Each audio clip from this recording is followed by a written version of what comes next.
So I've decided to make the 3-hour trek southbound now to get back to Green Creek and hope nobody's at that awesome campsite. A little delirious, I gotta admit that. Really digging deep here. So from that campsite to here was 1,000 feet of ascending and about 800 or something descending. Really, it's crazy. It's very, very technical. It's grueling.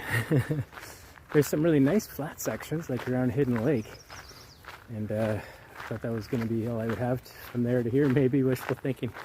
That wasn't the case. So here we are back at the trail. So I'm going to power on here.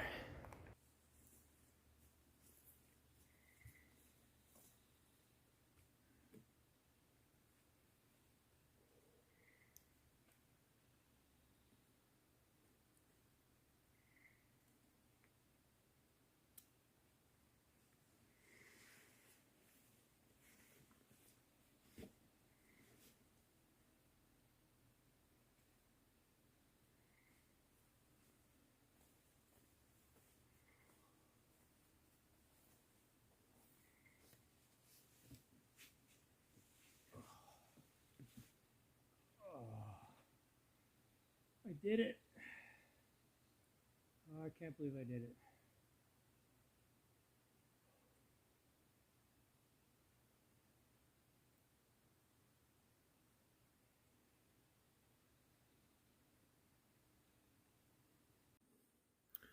As you can tell, by the way, I wasn't recording much the last 3 hours coming back from the turnaround point. It's because it was exhausting. It was yeah, exhausting. I had to dig really, really deep. It was one of the hardest things I've ever done. But I wanted to get here and it's worth it. And it means less work for tomorrow and Monday. And I think that's going to work out in the end. So I'm just cooking up some pad thai and letting it rehydrate.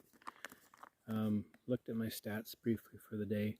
It's only 19 kilometers and with breaks it was about a 10-hour day. I think that's insane.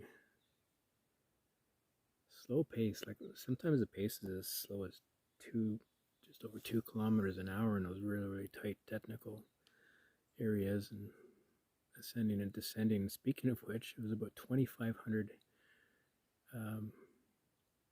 feet ascending and descending today. So that kind of explains a little bit. It wasn't, just easy hills for the most part. They were almost all, technical, you have to watch your footing very, very carefully. It was enjoyable though. Interesting scenery, interesting different vegetation and so on in various areas, different types of trees. Like a lot of lookouts now, when trails went into place, the trees hadn't really grown around them from the last logging maybe or whatever. And so most of the lookouts now you have to look out, you're looking through a whole bunch of trees just like in Algonquin Park. But that's okay, you can still see through. It just means you can't really take any decent pictures. And another thing is not a lot of water sources between pretty much after the ridge, when you're going north after this Green Creek. When you first start to climb the ridge away from the water, there really isn't many water sources from there until I think it was approaching Hidden Lake. So just keep that in mind. You might want to bring a little bit extra water for that. Or what I did is I cameled up quite a bit, at least coming back when I knew that was going to be the situation. So I stopped at Hidden Lake and drank a whole bunch of water. Anyway, camp's all set up here. I've got the tent set up behind me. For whatever reason, my quilt felt damp when I took it out of the bag, and I don't think it was when I put it in. It must have had some moisture from such a wet, damp day yesterday that I just didn't even notice. So I'm trying to air it out a little bit before I put it in the tent. And got a bear hang going. Better, easier trees to hang here. And as I mentioned, there's an outhouse back there too, which is kind of cool.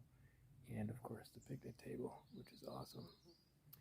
So probably not gonna record anymore tonight. Gonna relax, and I think tomorrow I'll go over the map and point out, you know, what I've done over the last couple of days. So I did it, section 8 and 9.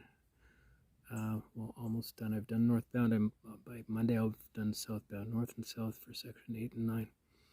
The nice thing about that is if I want to do the remainder of the trail, this section is already done, and it's easier to access and work out logistics if you start from Opimika or whatever it's called, instead of trying to do the Thorne thing that I just did. So I can do the whole trail end to end in 2 sessions with less logistical headaches by splitting it up. So don't know when I'll do it, but I guess it would have to be this calendar year to really count as a completed through hike for the year, right? Anyway, I'll think about that. So thanks for watching, and chat in the morning. Good morning. It's about 5:30.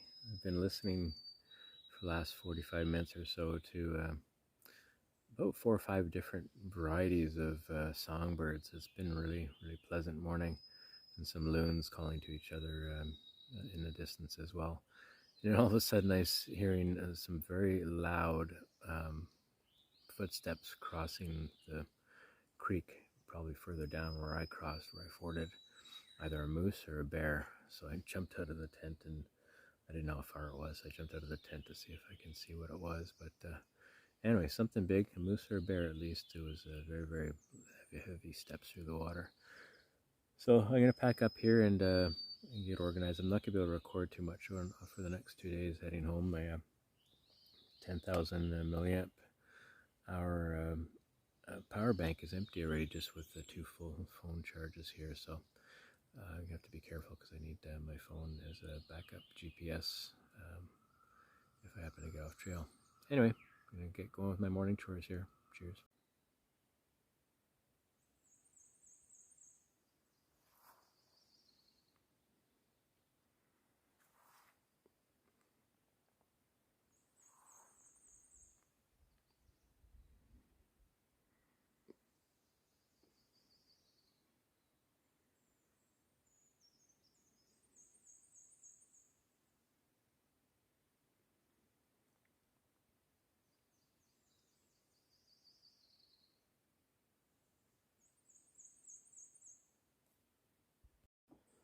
Thought I'd just take a second here to review what we've done so far here. So we started at Thorne at the nursing station, wound our way down here and wound our way up all the way through here. So this was all the ATV trails, all the way to the trailhead. So it was about an hour or so.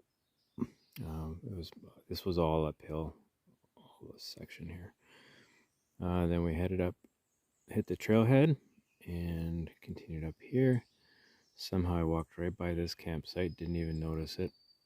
Then I got to this one, which was a canoe campsite that had that nice fire pit and so on right on a little peninsula.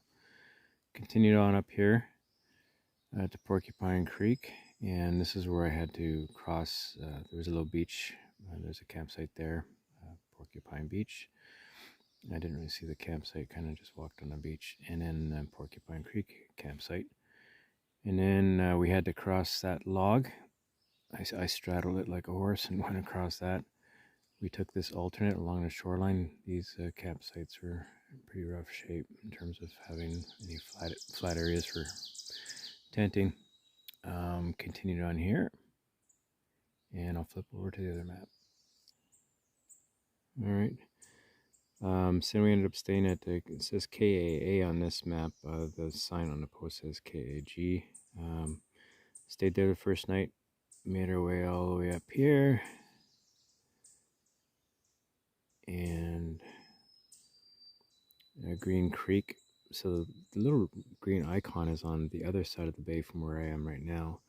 This one here where I am across the bay is actually called Camp 5 on the GPS anyway.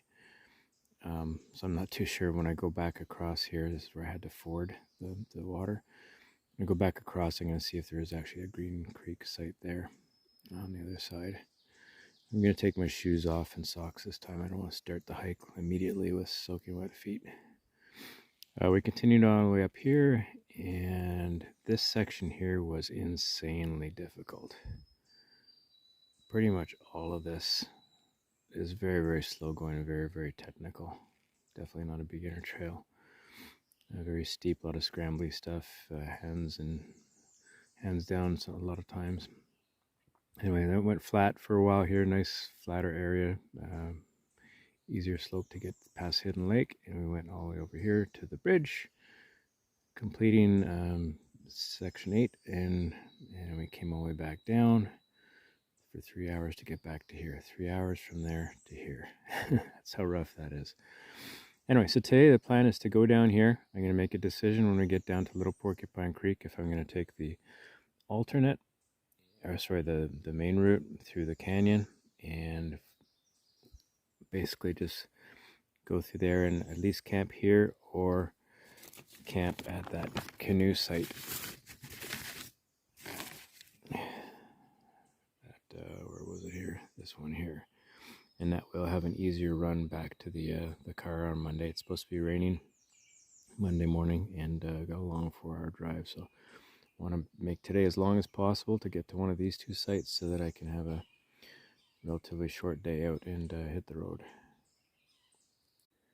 So I guess it's possible that this is the Green Creek campsite, beach site. There's some grassy areas, and that's where we stayed, right across there at Camp 5.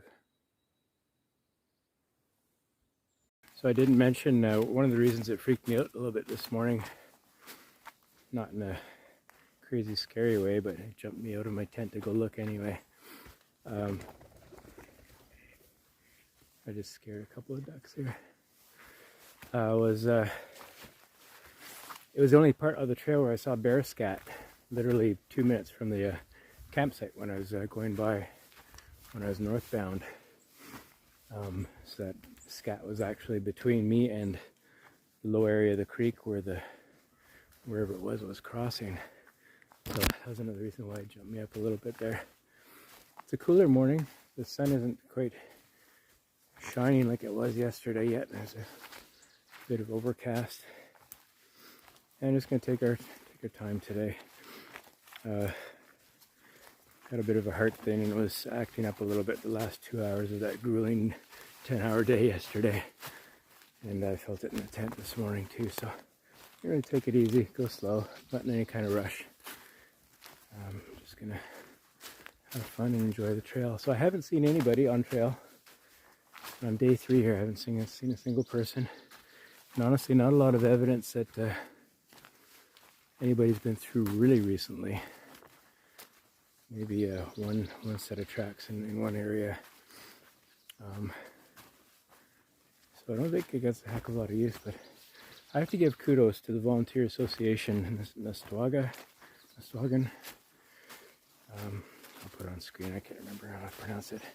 It's a group of volunteers. They've been at it for a long time, maintaining these trails. So it's not like a provincial park that's funded and you have paid employees. So it's all volunteers that have done all this great work out here. Like the trail markings, almost everywhere, just very, very clear. Of course, there's seasonal blowdown that's going to happen. Probably some as recent as this past week. So one thing you can do when you're hitting the trail is clear what you can. When you come across something, use your trekking pole. You know, just even small stuff like this. Just flag it away. But bigger things too, and if there's a new tree down, you know, break some of the smaller limbs for the next people. It's a good philosophy to leave a trail better than when you found it. Leave no trace except for a positive one.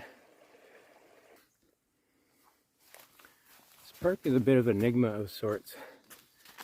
So on the one hand, on the Ontario side of the water, it's clearly isolation. There's no cottages. You don't see, I haven't seen anybody. So you really feel like you're really out in the true backcountry. But then boats go by, and then particularly when you get further up there, You see these massive cottages on the other side of the river lining the river, and you hear people over at them, and you see people fishing, and so it's really a dichotomy. You got two different realities going on this trail. I don't say it detracts too much from the experience on this side, but it does take away some of the sense of really getting away. Just focus on the trail and enjoying your journey and the challenge, and it's all good.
I'm back at KA or KAG, depending on who you talk to. It's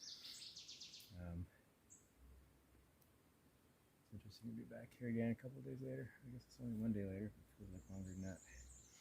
I'm taking a little break here.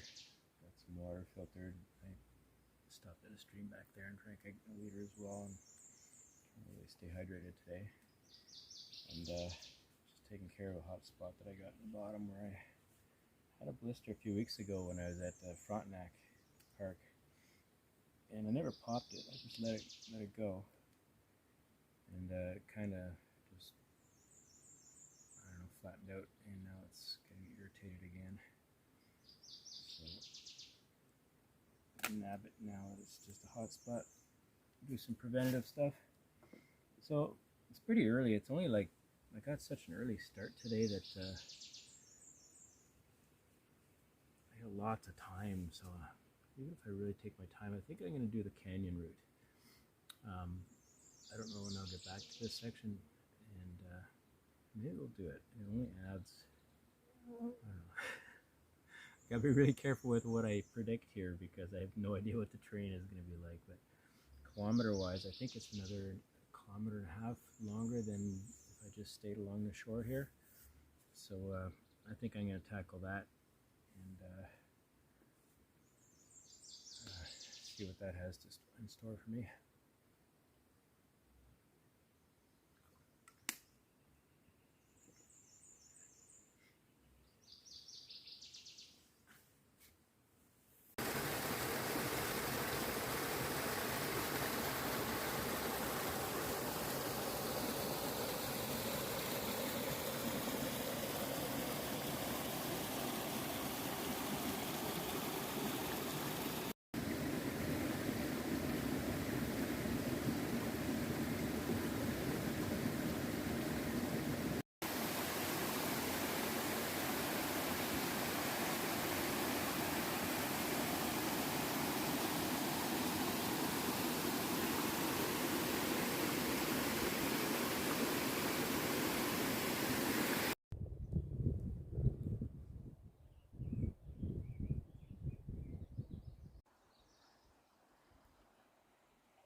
So it's not raging quite like it was a couple days ago, and you know what? I could cross that probably 10 times out of 10 if there was no raging water on it, but I'm not going to walk. I'm going to be smart and do the horse straddle thing all the way across again. Just don't want to chance it. I'm at the Porcupine Creek campsite, and I just finished the canyon route. Really glad I took that. In fact, I think it was my favorite part of the whole trip so far. Very challenging sections. There's some easier sections too. But you walk up, when you're coming southbound, you walk up along the little Porcupine Creek, and nice little waterfalls. Very technical climb, challenging, but you're rewarded with the scenery with the water beside you. Then you get up to the top, and then you've got a pretty long segment through some pretty young forest mixed with some mixed forest with old trees and young trees, and that's kind of an easier part of the walk. And then it gets more difficult again, and you end up walking along the cliff along Porcupine Canyon. And I could see why they call it canyon. It's quite a cliff, as you saw in the images. And you're walking on that cliff for probably about a third of the trail. Interweaves in and out away from it. But and then you walk along the water to where you had to do the water crossing. So you're walking along those rapids all the way down for about 15 minutes or so. Anyway, this is a nice campsite. I'm tempted to stay here. I didn't notice when we came by. I don't even know if I swung in here to take a look, honestly. But there's even an outhouse here. Some flat areas, but I think it's only like 2 o'clock or something. So I'm going to go another hour to Sandspit campground, the one that I originally this morning thought I'd get to. So I'm going to give that a shot after I finish resting up here and continue on. I'm finding it really interesting how much different everything looks when it's sunny and dried up a little bit. When I came through here a couple of days ago, it was all wet, it was dark outside, and it just wasn't as pretty. It sure is pretty today.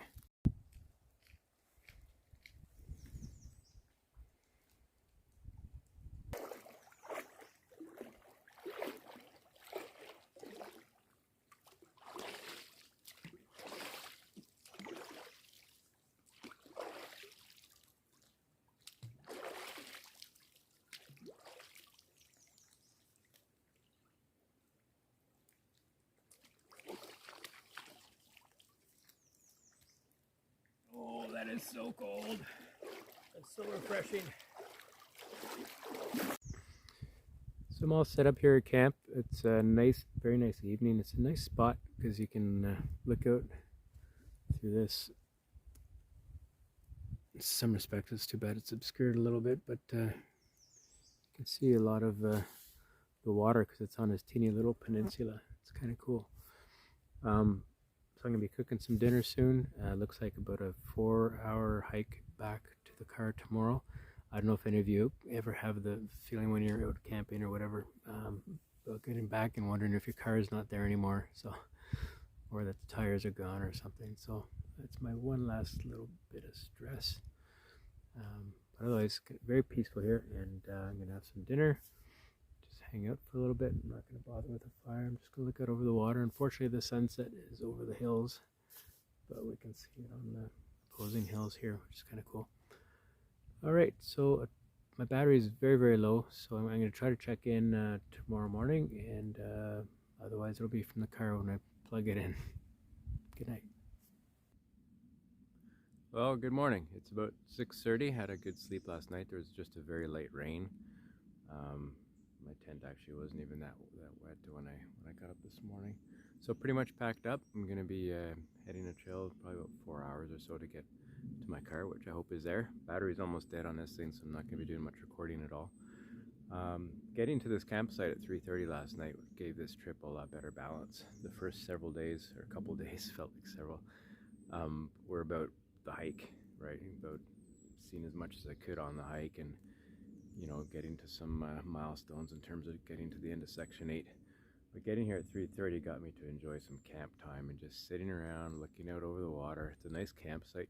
Just discovered when I was going to dig a cat hole for morning routines that there's actually an outhouse set way back there. I'm wondering now if maybe there was an outhouse at my other campsite too, and on the first night, and I didn't even notice. Maybe it was set way back. I have before that next time I come here. Anyway, I'm gonna hit the trail here and we'll chat soon.